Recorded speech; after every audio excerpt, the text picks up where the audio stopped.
नमस्कार, दिल्ली न्यूज में आपका बहुत बहुत स्वागत है। चलिए देखते हैं आज की 25 फटाफट काम की और महत्वपूर्ण बड़ी खबरों को।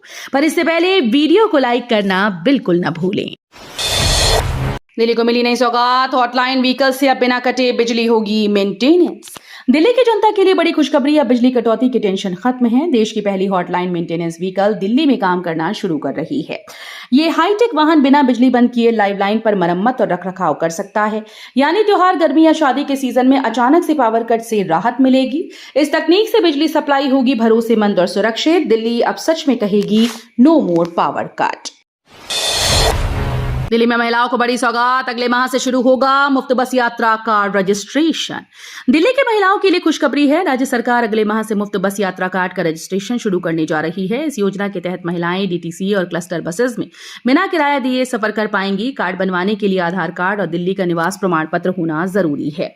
रजिस्ट्रेशन ऑनलाइन और ऑफलाइन दोनों तरीकों से किया जा सकेगा। सरकार का दावा है कि इस योजना से लाखों महिलाओं को सुरक्षित, किफायती और सुविधाजनक सफर का लाभ मिलेगा। दिल्ली में बाढ़ के बाद हालात बदतर, घर में मच्छर और कीचड़ से लोग परेशान। दिल्ली में पानी उतरने के बाद हालात बदतर होते जा रहे हैं। कई इलाकों में जलभराव से घरों में कीचड़ भर गया। मच्छरों की संख्या बढ़ने से लोग बीमारियों के खतरे में हैं। प्रभावित लोग मजबूरी में किराए पर रहने के लिए मजबूर हैं। स्थानीय प्रशासन राहत और सफाई कार्यों में जुटा है, लेकिन कई क्षेत्रों में अभी भी हालात नियंत्रण से बाहर हैं। नागरिकों ने सरकार से जल्दी राहत पहुंचाने की मांग की है, ताकि उनका जीवन सामान्य हो सके। भारत पाक मैच पर आपका विरोध, नेताओं ने पाक टीम का पुतला फूंका। दिल्ली में आम आदमी पार्टी के नेताओं ने भारत पाकिस्तान क्रिकेट मैच का विरोध किया। ये मैच आज दुबई में होने वाला है। आप नेताओं ने पाकिस्तान टीम का पुतला फूंका, केंद्र सरकार पर गंभीर आरोप लगाए। उनका कहना है कि पहलगाम की विधवाओं के साथ धोखा कर पाकिस्तान से क्रिकेट संबंध बनाए रखना शहीदों के बलिदान का अपमान है। आप नेताओं ने मांग की कि भारत को पाकिस्तान के साथ किसी भी तरह का खेल संबंध तोड़ देना चाहिए। विरोध प्रदर्शन के दौरान सुरक्षा व्यवस्था कड़ी रही। आपने दिल्ली महिला विंग को तत्काल प्रभाव से किया भंग, जल्द होगी नई टीम की घोषणा। दिल्ली की राजनीति से बड़ी खबर है। आम आदमी पार्टी ने अपनी महिला विंग को तत्काल प्रभाव से भंग करने की घोषणा की। पार्टी ने ये जानकारी सोशल मीडिया प्लेटफॉर्म एक्स के जरिए दी। आपने कहा कि संगठनात्मक बदलाव के तहत यह कदम उठाया गया और जल्द ही नई महिला इकाई का गठन किया जाएगा। फिलहाल ये साफ नहीं कि नई टीम में कैसे जिम्मेदारी मिलेगी, लेकिन माना जा रहा है कि आने वाले चुनाव को देखते हुए पार्टी महिला कार्यकर्ताओं को अहम भूमिका देना चाहती है। दिल्ली पीडब्ल्यूडी मास्टर प्लान को मंजूरी, निकासी व्यवस्था से बाढ़ और जलभराव से मिलेगी राहत। दिल्ली की सड़कों पर जलभराव की समस्या दूर करने के लिए बड़ा कदम उठाया गया। लोक निर्माण विभाग के निकासी से जुड़े मास्टर प्लान को मंजूरी दी गई। इस योजना का मकसद राजधानी को बाढ़, जलवायु परिवर्तन, तेजी से बढ़ते शहरीकरण की चुनौतियों के प्रति अनुकूल बनाना है। मास्टर प्लान के तहत आधुनिक drainage network, rain water management और टेक्नोलॉजी आधारित समाधान अपनाए जाएंगे। सरकार का दावा है कि इस कदम से मानसून के दौरान जलभराव और ट्रैफिक जाम की परेशानी काफी हद तक कम होगी। कम दबाव के असर से बरसेगा पानी, दिल्ली एनसीआर में आज से बदल सकता है मौसम का मिजाज। मौसम विभाग ने चेतावनी जारी की। उत्तर पश्चिम बंगाल की खाड़ी पर बने कम दबाव के क्षेत्र के चलते देश के कई हिस्सों में झमाझम बारिश के आसार हैं। उड़ीसा, झारखंड, पश्चिम बंगाल, पूर्वी मध्य प्रदेश में भारी बारिश हो सकती है, जबकि दिल्ली और एनसीआर में हल्की फुहारें गिरने की संभावना जताई गई। मौसम वैज्ञानिकों का कहना है कि अगले 48 घंटों में मानसून एक्टिव रहेगा। दिल्ली एनसीआर के लोगों को उमस और गर्मी से आंशिक राहत मिलने की उम्मीद है। एम्स में रास्ता भटकने की परेशानी खत्म, नड्डा ने लॉन्च किया एम्स दिशा मोबाइल ऐप। दिल्ली एम्स में मरीजों और उनके परिजनों की सबसे बड़ी परेशानी रही है अस्पताल परिसर में सही रास्ता ढूंढना। अब ये मुश्किल खत्म होने जा रही है। केंद्रीय स्वास्थ्य मंत्री जेपी नड्डा ने एम्स दिशा मोबाइल ऐप लॉन्च किया, जो अस्पताल के अंदर डिजिटल मैप की तरह काम करेगा। मरीज अपने मोबाइल से सीधे ओपीडी, वार्ड, लैब और विभागों का रास्ता देख पाएंगे। ऐप में जरूरी हेल्पलाइन और गाइडेंस फीचर मौजूद है। सरकार का दावा है कि इससे एम्स आने वालों को बड़ी राहत मिलेगी। दिल्ली के 2 बड़े अस्पतालों को बम से उड़ाने की धमकी, पुलिस ने बढ़ाई सुरक्षा। दिल्ली से इस वक्त की बड़ी खबर सामने आ रही है। द्वारका और शालीमार बाग स्थित मैक्स अस्पतालों को बम से उड़ाने की धमकी मिली। धमकी मिलते ही अस्पताल प्रशासन में हड़कंप मच गया। पुलिस, बम निरोधक दस्ता और डॉग स्क्वाड मौके पर पहुंचे, पूरे परिसर की गहन तलाशी ली। मरीजों और स्टाफ की सुरक्षा के लिए कड़े इंतजाम किए, लेकिन अब तक किसी संदिग्ध वस्तु के मिलने की पुष्टि नहीं हुई। राजधानी दिल्ली में इस धमकी के बाद सुरक्षा एजेंसीज पूरी तरह से अलर्ट हैं। दिल्ली में बाढ़ पीड़ितों को मुआवजा देने पर आतिशी ने सरकार को घेरा। दिल्ली की राजनीति में बाढ़ पीड़ितों का मुद्दा गर्मा गया। आतिशी ने दिल्ली सरकार पर बड़ा हमला बोला। उनका कहना है कि प्रभावित हर परिवार को 18,000 रुपए का मुआवजा दिया जाना चाहिए, जबकि किसानों को कम से कम 20,000 रुपए। आतिशी का आरोप है कि सरकार ने अब तक राहत कार्यों में लापरवाही बरती। बाढ़ प्रभावित इलाकों के लोग मदद का इंतजार कर रहे हैं और सरकार पर सवाल उठा रहे हैं। फेस्टिवल सीजन में रेलवे सुरक्षा होगी फुल प्रूफ, यात्रियों को अतिरिक्त सुविधाएं भी मिलेंगी। त्योहारों के सीजन में यात्रियों की सुरक्षा और सुविधा को ध्यान में रखते हुए रेलवे ने विशेष तैयारियां की। दुर्गा पूजा, दिवाली, छठ पूजा के दौरान अतिरिक्त कोच और ट्रेन की फ्रीक्वेंसी बढ़ाई जाएगी। रेलवे सुरक्षा बल और जीआरपी गश्त, तलाशी, तोड़फोड़ रोधी जांच को बढ़ाएंगे। झपटमारी, जेबकटी वाले क्षेत्रों पर विशेष निगरानी रहेगी। स्थानीय पुलिस भीड़ नियंत्रित करने और कानून व्यवस्था बनाए रखने में सहयोग करेगी। यात्रियों को सुरक्षित, सुव्यवस्थित और सुविधाजनक सफर की उम्मीद है। पीएम किसान योजना की 21वीं किश्त में हो रहे कई बदलाव, अब किसानों को नहीं मिलेगा लाभ। प्रधानमंत्री किसान सम्मान निधि योजना की 21वीं किश्त से पहले किसानों के लिए बड़ा बदलाव आया। सरकार की वेबसाइट के मुताबिक 1 फरवरी 2019 के बाद जमीन खरीदने या मालिकाना हक पाने वाले किसानों को अगली किश्त का लाभ नहीं मिलेगा। इसके अलावा ऐसे परिवार जिनमें पति पत्नी, माता पिता और 18 साल से ऊपर के युवा व नाबालिग बच्चे एक साथ योजना का लाभ ले रहे हैं, उनकी किश्तें फिजिकल वेरिफिकेशन पूरा होने तक रोक दी जाएंगी। सरकार अब तक 20 किश्तें जारी कर चुकी है। छात्र संगठन एबीवीपी का चुनावी घोषणा पत्र, शिक्षा, रोजगार और सुरक्षा को दी प्राथमिकता। दिल्ली में आगामी चुनाव से पहले छात्र संगठन एबीवीपी ने अपना घोषणा पत्र जारी कर दिया। इस घोषणा पत्र में संगठन ने शिक्षा, सुरक्षा, रोजगार जैसे महत्वपूर्ण मुद्दों पर जोर दिया। एबीवीपी का कहना है कि उनकी नीतियों का मकसद छात्रों और युवाओं के जीवन में सुधार लाना है। घोषणा पत्र में विशेषकर स्कूल्स और कॉलेजेस में सुधार, युवाओं के लिए रोजगार के अवसर बढ़ाने और राजधानी में सुरक्षा को मजबूत करने के उपाय शामिल हैं। ये घोषणा पत्र आगामी चुनाव में संगठन की नीति और प्रतिबद्धता को दर्शाता है। राजधानी में स्वास्थ्य अभियान। दिल्ली सरकार की ओर से राजधानी में स्वास्थ्य और सामाजिक जागरूकता बढ़ाने के लिए बड़ा कदम उठाया जा रहा है। इंडिया गेट पर एक खास कार्यक्रम का आयोजन किया जाएगा, जिसमें बड़े पैमाने पर ब्लड डोनेशन कैंप लगाए जाएंगे। स्वास्थ्य अधिकारियों और स्वयंसेवकों की मदद से शहर के नागरिक रक्तदान कर सकते हैं। सरकार का उद्देश्य युवाओं और आम जनता को रक्तदान के महत्व के प्रति जागरूक करना और आपातकालीन परिस्थितियों में रक्त की उपलब्धता सुनिश्चित करना है। कार्यक्रम में सुरक्षा और स्वास्थ्य प्रोटोकॉल का पूरा ध्यान रखा जाएगा।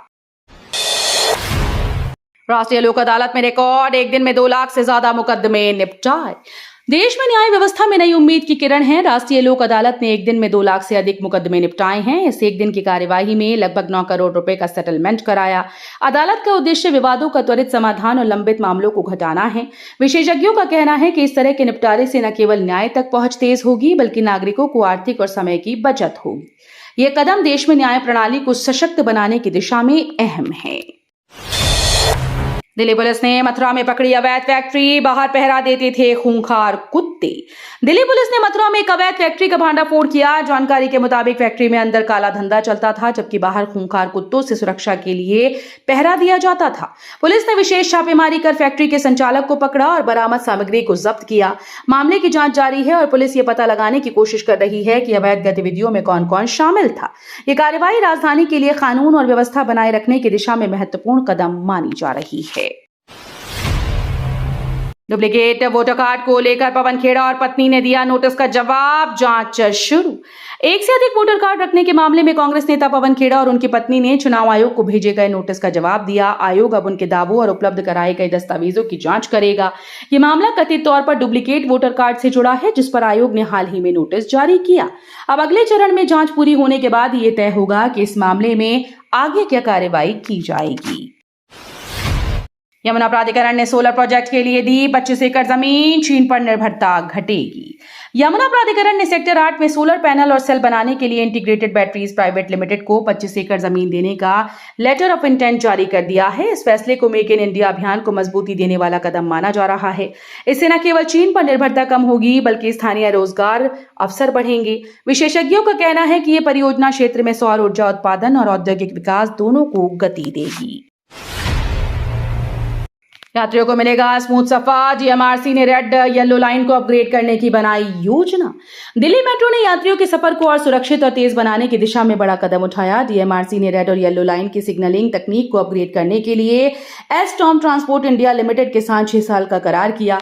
इस अपग्रेड से ट्रेन ऑपरेशन ज्यादा स्मूथ, ऊर्जा दक्ष और सुरक्षित होंगे। दिल्ली मेट्रो का कहना है कि नए सिस्टम के लागू होने से ट्रेन की समयबद्धता और विश्वसनीयता बढ़ेगी। यात्रियों को भीड़भाड़ और देरी से राहत मिलने की उम्मीद है।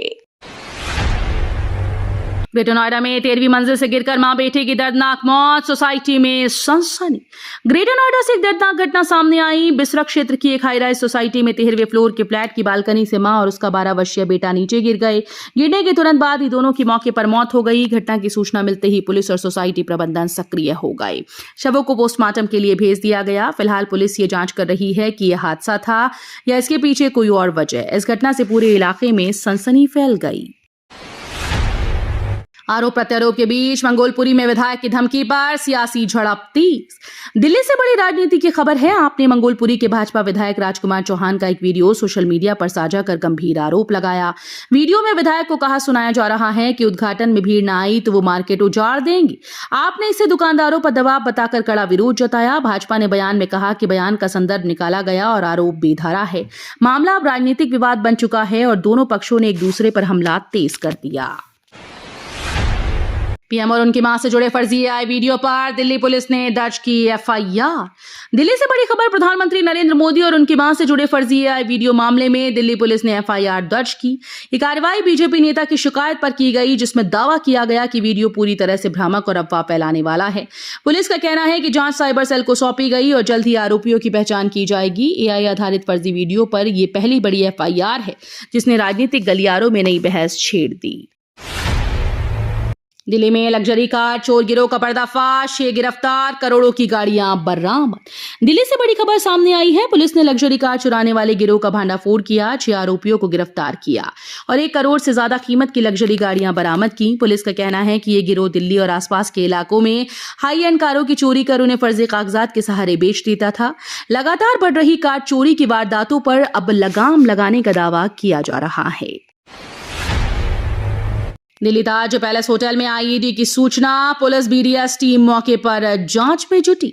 दिल्ली से इस वक्त की बड़ी खबर है। प्रतिष्ठित ताज पैलेस होटल में 16 आईईडी रखे होने की सूचना से हड़कंप मच गया। खबर मिलते ही दिल्ली पुलिस और बम निरोधक दस्ता मौके पर पहुंचा और पूरे होटल परिसर को घेर लिया। सुरक्षा एजेंसीज होटल के हर कोने की बारीकी से जांच कर रही हैं। फिलहाल किसी विस्फोटक के मिलने की आधिकारिक पुष्टि नहीं हुई, लेकिन सुरक्षा कारणों से इलाके को सील कर दिया गया। पुलिस अलर्ट पर है। आपके छात्र संगठन एएसएपी का बड़ा फैसला, इस बार सिर्फ कॉलेज चुनाव पर फोकस। आपके छात्र संगठन एएसएपी ने बड़ा फैसला लिया है। संगठन ने घोषणा की है कि इस साल वो सिर्फ कॉलेजेस में होने वाले चुनाव पर ध्यान केंद्रित करेगा, जबकि अगले साल होने वाले डीयूएसयू चुनाव में भी सक्रिय भूमिका निभाएगा। एएसएपी के नेताओं का कहना है कि इस रणनीति से संगठन को मजबूत मिलेगी और छात्र समुदाय में उनकी पहुंच बढ़ेगी। विशेषज्ञों का कहना है कि यह कदम दिल्ली विश्वविद्यालय के छात्र राजनीति को और भी रोचक और प्रतिस्पर्धात्मक बना सकता है। तो ये थी आज की बड़ी खबरें। रोजाना ऐसे ही सबसे पहले अपडेट पाने के लिए चैनल को सब्सक्राइब करना बिल्कुल न भूलें। धन्यवाद।